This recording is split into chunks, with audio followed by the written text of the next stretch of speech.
me présente. Je suis Constance Beroux, directrice adjointe de l'agence de communication TBWA Corporate. Et je suis ravie d'être à côté d'Anthony Babkin aujourd'hui, de vous faire rencontrer cet homme et de vous raconter un petit peu son parcours. Anthony, il est cofondateur de l'association Diversity Days. Et on est là aujourd'hui, Anthony, pendant 30 minutes, pour raconter à toutes celles et ceux qui sont venus nous voir comment tu as fait de ton why, cette fameuse raison d'être ou encore raison d'agir, comment tu as fait de cette cause qui t'anime au quotidien un peu l'éclairage et le guide de ton parcours à la fois professionnel et personnel. Alors, avant de rentrer dans le vif du sujet, et en guise de mini-bio d'Anthony, Anthony, tu as commencé ta carrière chez TBWA Corporate aussi, donc agence que je connais bien, en tant que directeur adjoint du numérique. Et puis, tu as cofondé l'association de Diversity Days en 2017 avec Mounira Hamdi. Et aujourd'hui, tu portes les sujets de l'inclusion et de l'égalité des chances dans le numérique avec toute une équipe qui grandit à tes côtés. Et donc voilà, la première question qui me vient en tête, c'est qu'est-ce qui t'a donné le déclic de changer de vie et de passer dans l'entrepreneuriat social ? Déjà, bonjour à tous, je suis ravi d'être avec vous ce matin. J'espère que vous avez plus le moral que moi. J'avoue que je suis assez affecté à titre personnel par tout ce qui se passe en ce moment et surtout ce que ça veut dire pour les assauts d'égalité des chances comme les nôtres. J'arrête là sur la partie politique. C'est important de le dire, allez voter. Et dites à ceux qui ne votent pas d'aller voter. Voilà. Merci. Je vous laisse imaginer, moi qui suis en zone rurale, mon petit week-end qui arrive à convaincre quelques électeurs de ne pas voter contre mes droits. Je suis une personne LGBT et j'ai très peur aussi de ce qui va se passer dans 3 semaines. Voilà, j'arrête parce que sinon après je vais chialer et voilà. Écoutez, moi je m'appelle Anthony et comme tu disais, j'ai fait mes pas en agence de communication qui s'appelle TBWA. Mais avant ça, je dis souvent pour rire que je suis un pur produit de banlieue. J'ai grandi à Évry-Courcouronne. Pour ceux qui ne connaissent pas, c'est à 30 km au sud de Paris. Et j'aime bien comparer à la ligne B chez vous. Nous, on a le RERD. Vous savez, c'est ce transport en commun qui vous emmène normalement en 30 minutes d'un point A à un point B. Et en fait, en réalité, quand vous prenez ce transport-là tous les jours, c'est plutôt 1h30, parce que tous les jours, il y a un nouvel épisode qui se passe sur cette ligne-là. Et donc, moi, j'ai grandi à Évry et jusqu'à mes 25 ans, je me suis projeté absolument nulle part d'autre qu'à Évry et dans ma ville. Donc, je suis comme plein d'autres gosses de banlieue qui ont peut-être pas eu l'envie d'aller mettre ses pieds dans la grande ville ou ne pas aller se perdre pour plein de raisons. Pas de réseau, pas les codes, pas l'envie, pas forcément les moyens non plus. Et en fait, je dis souvent que j'ai eu 3 bonnes fées sur mon parcours. J'ai eu ma maman qui s'est arrêtée de travailler parce que je partais un peu en cacahuète. J'ai eu les assauts d'égalité des chances. J'aurais peut-être pas été capable d'en parler comme ça il y a quelques années, mais je me rends compte à quel point elles ont été structurantes dans mon parcours. J'ai été ce qu'on appelle un mauvais élève. Donc j'avoue que les assauts d'égalité des chances, c'était le cours du soir. Ce qui m'a permis, je le dis souvent aussi, d'avoir le bac mention rattrapage. Ce qui est déjà mieux que rien. J'ai 2 redoublements à mon actif, donc j'ai passé beaucoup de temps à l'école pour quelqu'un qui n'aime pas l'école, peut-être un peu trop même. Et je disais la 3e bonne fée, et peut-être que ça vous parlera, moi j'ai eu la chance de rencontrer des mentors sur mon parcours. Et en fait aujourd'hui le mentoring, le mentorat est devenu quelque chose d'un peu à la mode, et tant mieux, ça veut dire qu'il y a plus de jeunes, moins jeunes d'ailleurs, qui sont accompagnés. Mais moi j'ai pu bénéficier de ça, de profs qui ont vu une petite lumière d'espoir en moi et qui m'ont dit t'es peut-être moins bête que ce que le système scolaire t'a laissé penser de toi. Et donc ça m'a permis de faire un IUT que j'ai redoublé, et donc ce prof-là m'a un peu repêché en disant il faut que tu te réveilles, voilà, peut-être que pour toi c'est l'entrepreneuriat, j'en sais rien. Et très tôt j'ai pu faire d'ailleurs de l'entrepreneuriat. J'ai intégré l'Institut national des télécommunications à Évry. C'est une des premières écoles de commerce de France, et à l'époque c'est ce prof qui me parle de cette école et qui me dit faut que tu ailles essayer ce concours. C'est un concours public. Mes parents m'avaient dit on n'aura pas de quoi te payer une école de commerce. Et donc j'essaye cette école et j'y rentre. Et je rentre dans le monde de la télécommunication. Donc il y a 15 piges déjà, ça passe vite. Et en fait, on me dit très tôt, tout va se passer avec le numérique. On me parle de community management en 2010. Donc c'était Star Wars. Enfin, même j'ai envie de dire, c'était le 5e élément. Ouais, je donne des rêves d'anciens. Qu'est-ce qu'on va dire ? Le monde de Narnia pour les plus jeunes. Et donc à ce moment-là, je me dis, OK, le numérique, ça va être quelque chose d'important. Et c'est ce qui me mène peu à peu vers ces métiers-là, métiers de community management, communication digitale. Enfin, en ligne de fond, c'est tous les nouveaux leviers de communication, tous les nouveaux leviers numériques au service de la communication.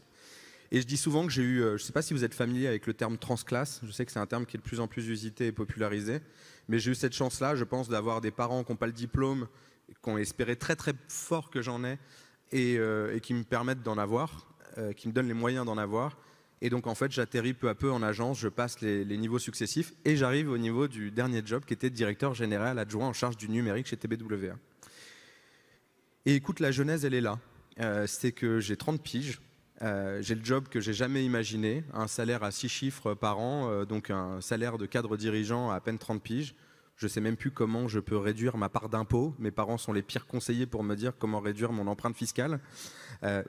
Histoire véridique, c'est que j'étais là, mais je paye trop d'impôts, je suis trop jeune, je gagne tout juste mon premier vrai salaire, j'ai bossé 10 piges pour avoir ça, et là je me dis, bon, comment on fait? Et là c'est là que je me dis que même en termes d'éducation financière, quand on vient d'un milieu social moins privilégié, on n'a pas forcément les bonnes personnes autour de soi pour payer moins d'impôts.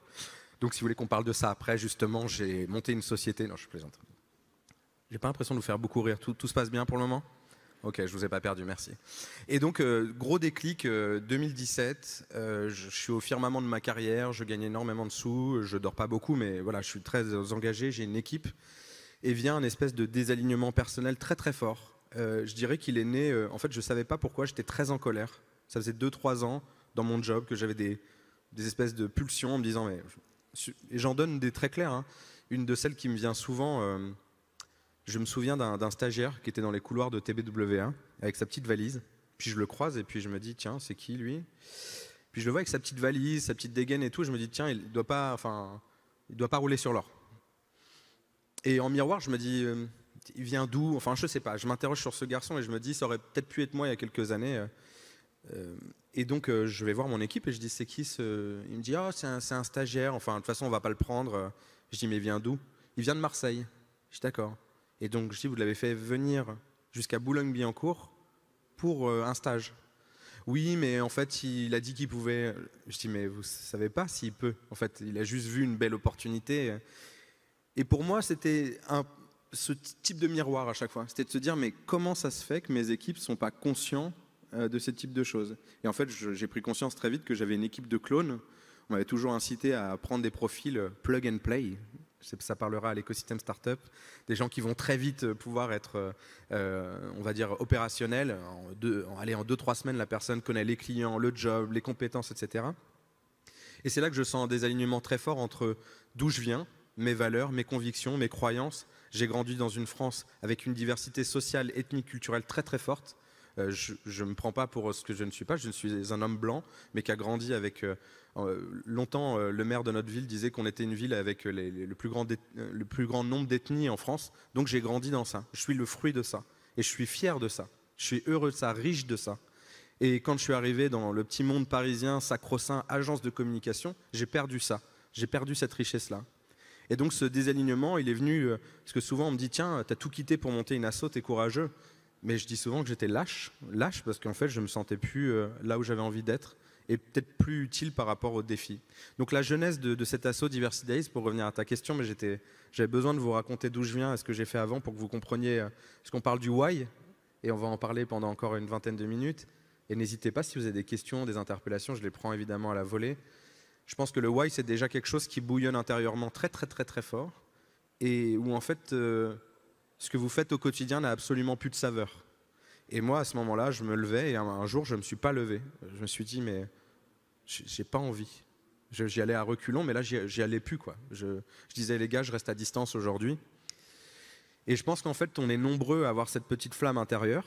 Je dis souvent, pour les personnes qui ont vécu aussi des discriminations, moi, ça a été mon cas, mais je n'en parlerai pas là, mais voilà, ou qui ont vécu parfois des humiliations, on a ça en commun. Le poids de l'humiliation, le goût de l'humiliation donne parfois une force un peu surnaturelle où on a envie de se servir de ça pour corriger, pour réparer.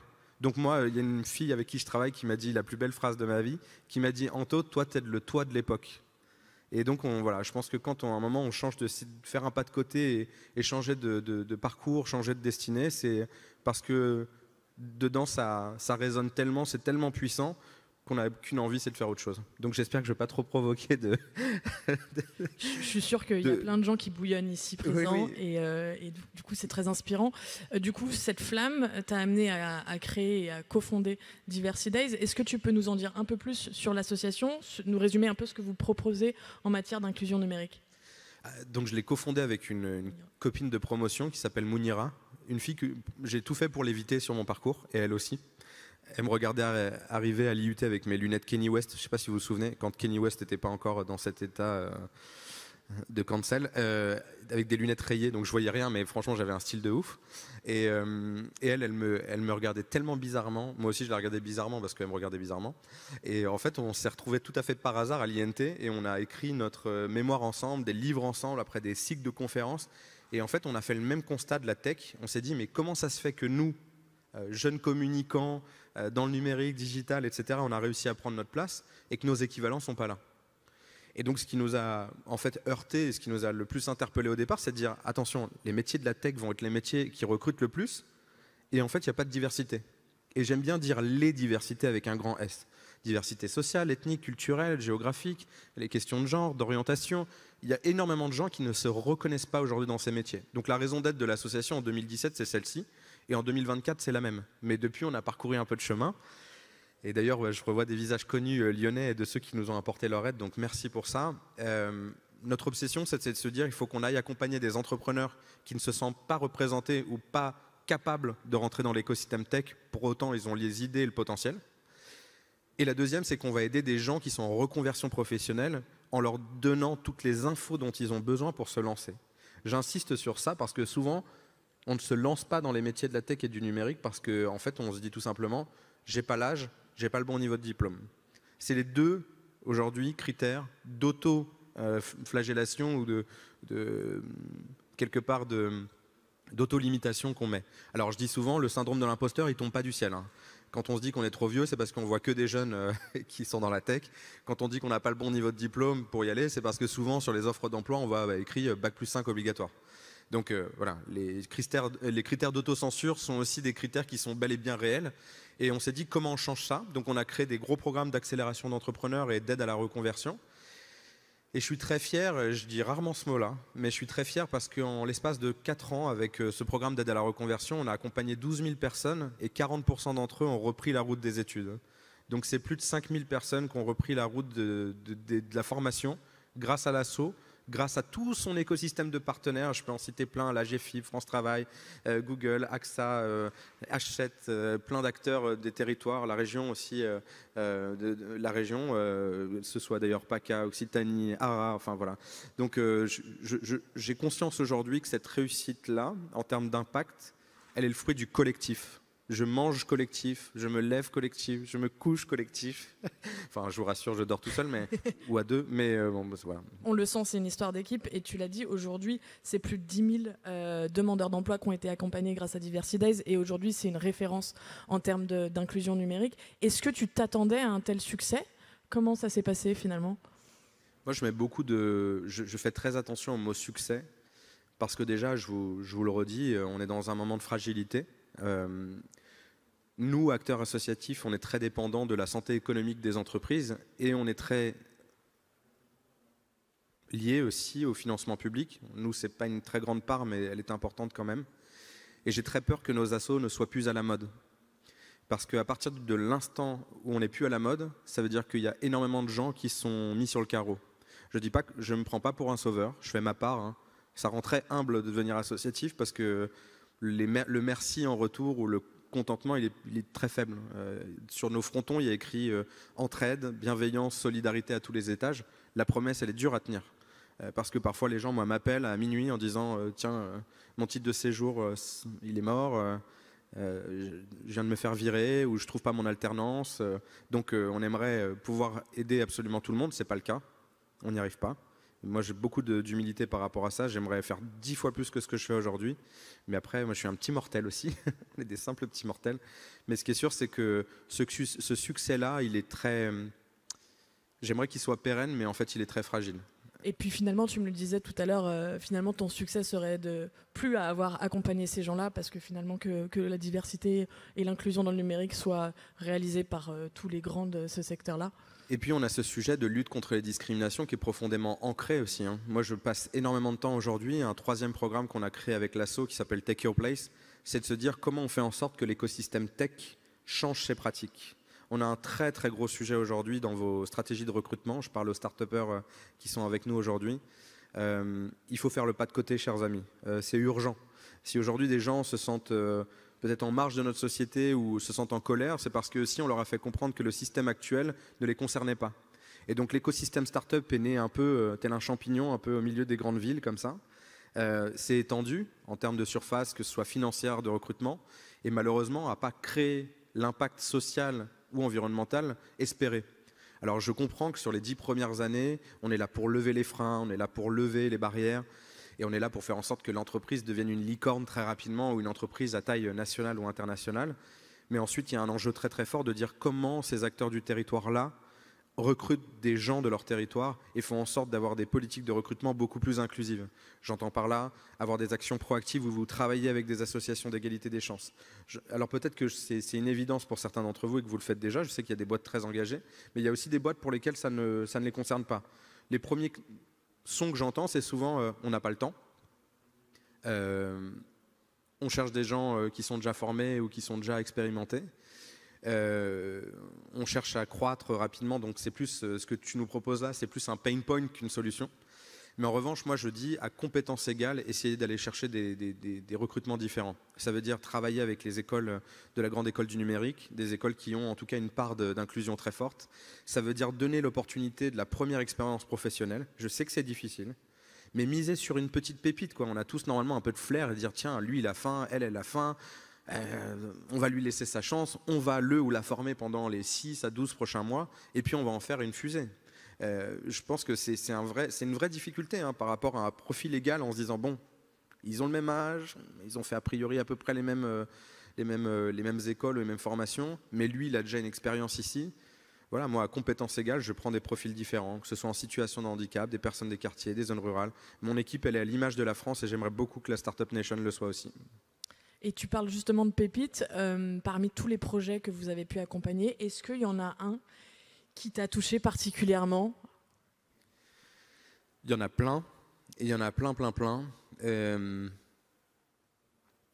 Il y en a un qui me parle énormément, c'est un garçon qui vient du même territoire que moi, ils sont originaires du 91, donc leur boîte s'appelle Kunto avec un K, K-U-N-T-O. C'est 3 gars qui viennent du 91, qui ont galéré dans leur parcours aussi, qui avaient lancé un food truck en plein Covid-19, pardon. Ouais, j'ai inventé le Covid-21, donc bon, c'est bien, la théorie du complot me dira, ça a été dit à Lyon, c'était ce mec-là. Non, le Covid-19, ils ont lancé, donc ils avaient eu un peu de flair de lancer voilà, un food truck en plein Covid-19, et donc ça s'est cassé la gueule. Et en fait, ils avaient eu plusieurs personnes en situation de handicap dans leur entourage, et ils ont décidé de créer une application qui aide les personnes en situation de handicap à continuer à faire du sport et de l'activité physique. Et là où moi il m'impressionne énormément, c'est que je pense que de prime abord, ils n'avaient pas forcément les codes de l'entrepreneuriat ou les codes de la tech. Ils ont tout appris sur le terrain. Et là, ils cartonnent en ce moment. Ils viennent d'annoncer des gros partenariats avec la région Île-de-France, des premières levées de fonds.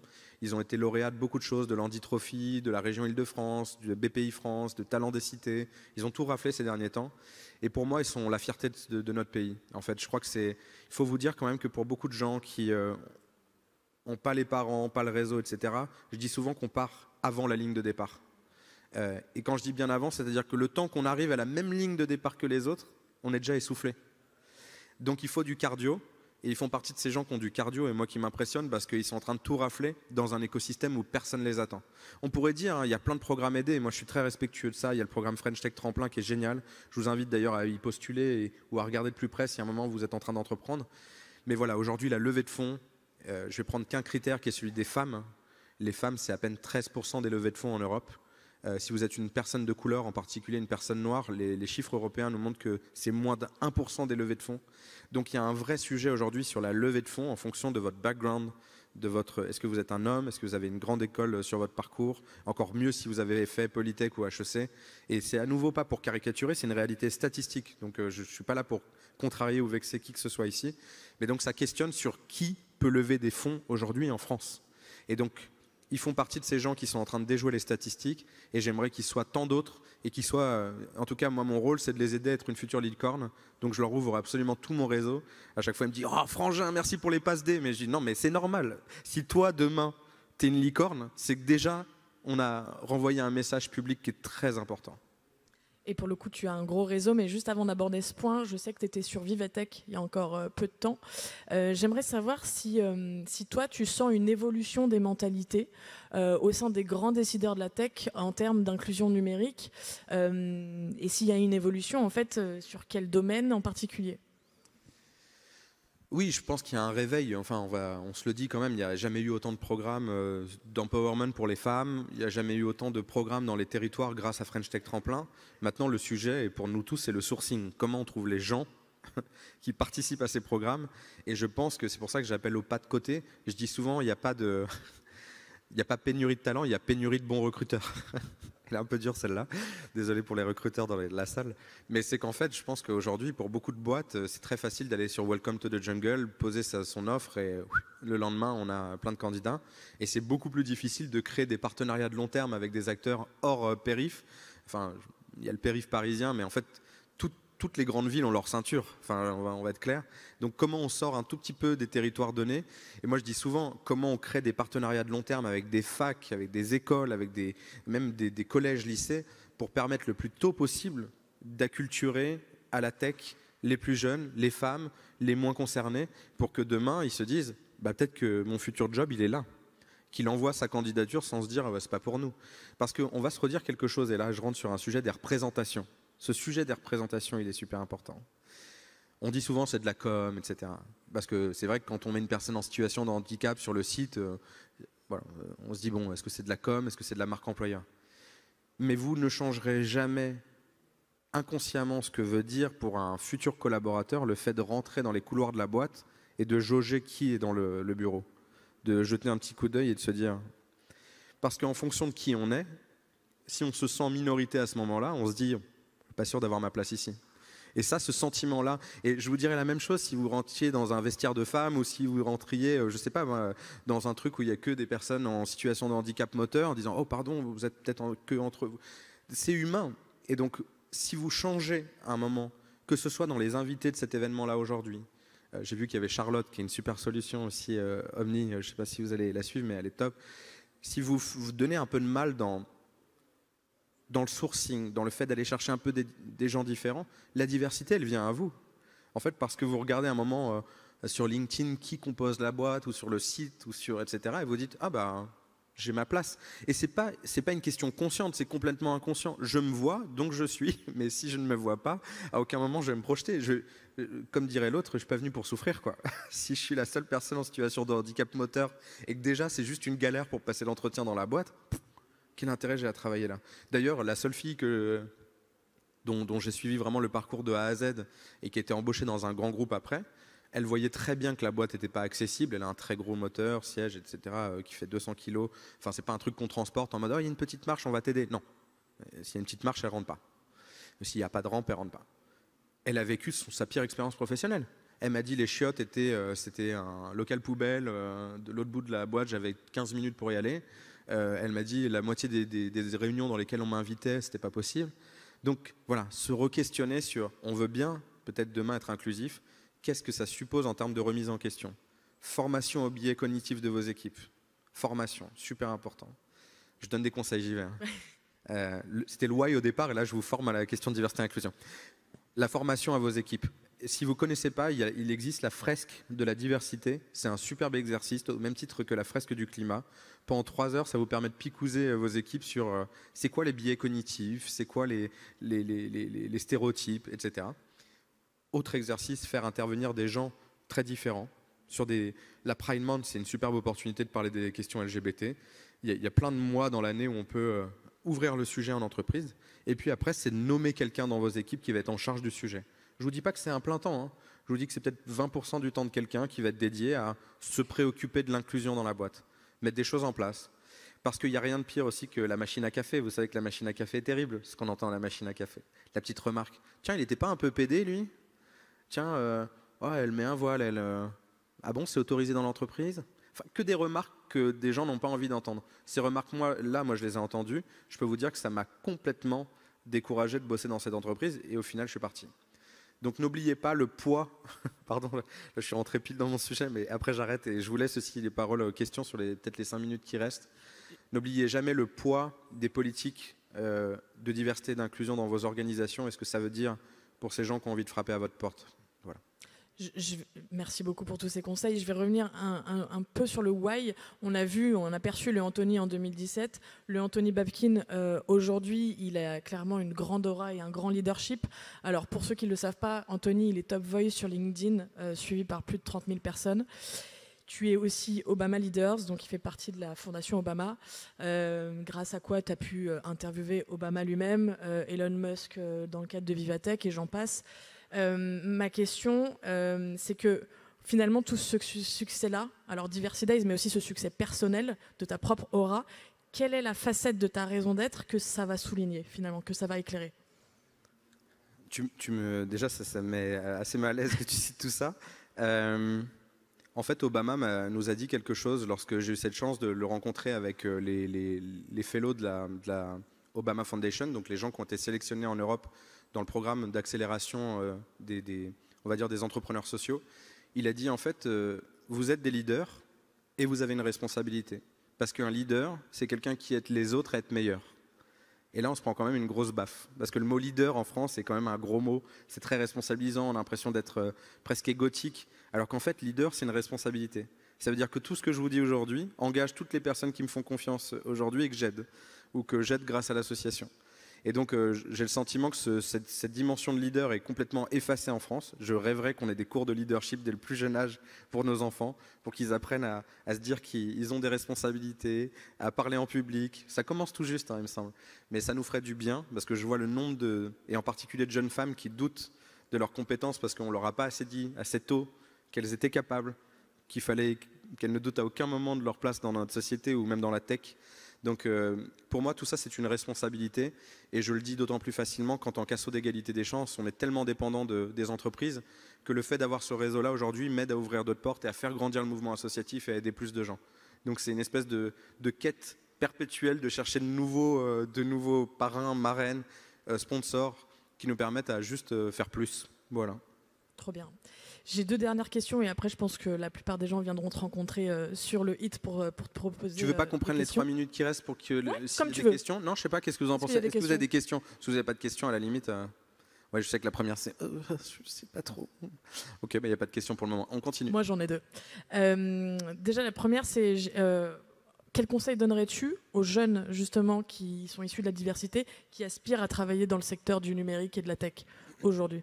Il y en a certainement ici d'ailleurs. Il faut, pardon je rentre dans des chiffres, mais il faut 8 fois plus d'envois de CV pour une personne avec un nom à consonance étrangère aujourd'hui. C'est une réalité statistique du défenseur des droits. Donc j'ai envie de dire, envoyez déjà 8 fois plus de CV. J'aimerais vous dire quelque chose d'autre, mais c'est juste une réalité statistique. J'ai été dans ce cas-là. Parce que j'ai un nom à consonance étrangère et j'avais la ville de banlieue sur le CV et j'avais pas les parents qui, et c'est un cabinet de diversité, donc j'étais le quota jeune de banlieue pour une entreprise. Je m'en suis rendu compte 10 ans après, mais sans ça j'aurais pas eu ma première alternance. Donc déjà il y a ce sujet d'envoyer beaucoup plus que les autres. 2, moi je suis un garçon, il y a des gens qui sont du matin ici. Ah, des gens du matin, ah ouais, ça existe. Moi je suis plutôt team soir et en fait je dis souvent maintenant je me lève tôt, je me couche tard. Et je pense que pour rattraper les quelques kilomètres qu'on a de retard, il faut se lever tôt et se coucher tard. Ça veut dire bosser 2 fois plus que les autres. C'est difficile à entendre, c'est difficile à admettre, mais en tout cas, c'est le message que je fais passer aujourd'hui. Si tu bosses 2 fois plus que les autres, il y a un moment peut-être que tu pourras jouer dans la même cour. Et c'est terrible parce que c'est le résultant du poids des discriminations dans notre société. Et la troisième chose pour moi, c'est le plus tôt possible, même si la tech ne vous attire pas, et là je parle à tout le monde, ce sujet de la reconversion nous prouve que le premier employeur français va être la tech d'ici 2030. Ça veut dire demain. Ça veut dire que toutes et tous, on va être obligés de se remettre au niveau en termes de compétences. Et je vous l'ai redit tout à l'heure sur les sujets d'auto-flagellation, c'est de dire oui mais j'ai plus l'âge, oui mais je suis peut-être trop ceci, trop cela. Il n'y a pas de barrière à l'entrée. La seule barrière, c'est le mental. Donc à partir du moment où vous avez envie de rentrer dans cette séquence-là, on a un programme qui s'appelle Déclic numérique, qui est gratuit, 100% en ligne, accessible pour les personnes malentendantes, malvoyantes, etc. Enfin, il n'y a pas de prétexte. Vous avez votre place dans ce programme-là. Et parce que je dis souvent que la tech, c'est une jungle. Et donc, trouver les bonnes informations, c'est la première difficulté. Quelle école, quelle formation, quel métier? Je dis aussi souvent, c'est une famille de 800 métiers. Donc quand vous dites la tech, c'est pas pour moi, ça veut dire que vous dites qu'il y a potentiellement 800 métiers dont vous ne vous sentez pas concerné. L'intelligence artificielle arrive à grande vitesse aussi. On va connaître une fracture IA comme on a une fracture numérique. Donc il va falloir se former aussi. C'est quoi un prompt? C'est quoi l'IA générative? C'est quoi les outils qui peuvent m'aider? Donc tout ça, c'est des choses, en tout cas, où on essaye modestement aussi d'apporter notre part. Donc voilà, 1, vous n'êtes pas seul. 2, donnez plus que les autres quand vous savez que vous partez plus loin que la ligne de départ. Et 3, vous êtes entouré, vous n'êtes pas seul. Il y a plein de gens qui vous... Et osez aller vers les autres, quoi. Aujourd'hui, profitez d'un espace de conversation et d'échange comme celui-là pour aller choper des cartes de visite pour tous ceux qui ont envie de prendre leur place dans la tech. Parfait. Et du coup, c'est quoi le prochain défi de Diversity Days? On a un défi énorme et je me permets d'en parler parce que ça va se passer à Paris pour cette première, mais promis, la 2e, 3e ou 4e aura lieu à Lyon, Marseille ou une autre grande ville. Mais pour l'instant, le QG qu'on a trouvé, c'est le Parc Floral à Paris. Quand je suis arrivé dans le monde de l'égalité des chances, je me suis dit, il y a un enjeu énorme de faire ensemble. Je dis souvent, les maladies rares ont leur téléthon. Je dis souvent la solidarité à ces enfoirés. L'égalité des chances et la lutte contre la discrimination n'a pas son grand rendez-vous avec les Français. Donc on va essayer de créer pour la première fois en France le grand rendez-vous de la lutte contre la discrimination et l'égalité des chances. Ça aura lieu le 17 mai de l'année prochaine. Je cherche des grands partenaires qui ont envie de croire en cette cause et qui ont envie de donner les moyens que ça existe. Et surtout que les Français se disent plus que l'égalité des chances, c'est un espèce de rêve, c'est une promesse un peu en l'air. On existe, hein. On est des centaines d'acteurs d'égalité des chances, des milliers à se bouger le cul tous les jours. Vous êtes des centaines, j'imagine, ici, à être bénévoles dans des structures d'égalité des chances, à faire du mentorat, vous investir à côté, et on doute de l'égalité des chances. C'est pas bon. On n'est pas bon, les comptes sont pas bons. Donc je me dis, voilà, il nous faut notre grand rendez-vous, et il faut qu'enfin les Françaises se disent qu'il y a de l'espoir aussi, que le collectif peut gagner, et que peut-être qu'un jour les discriminations seront en marge de notre société. Le rendez-vous est pris. Merci beaucoup, Anthony. Merci à vous.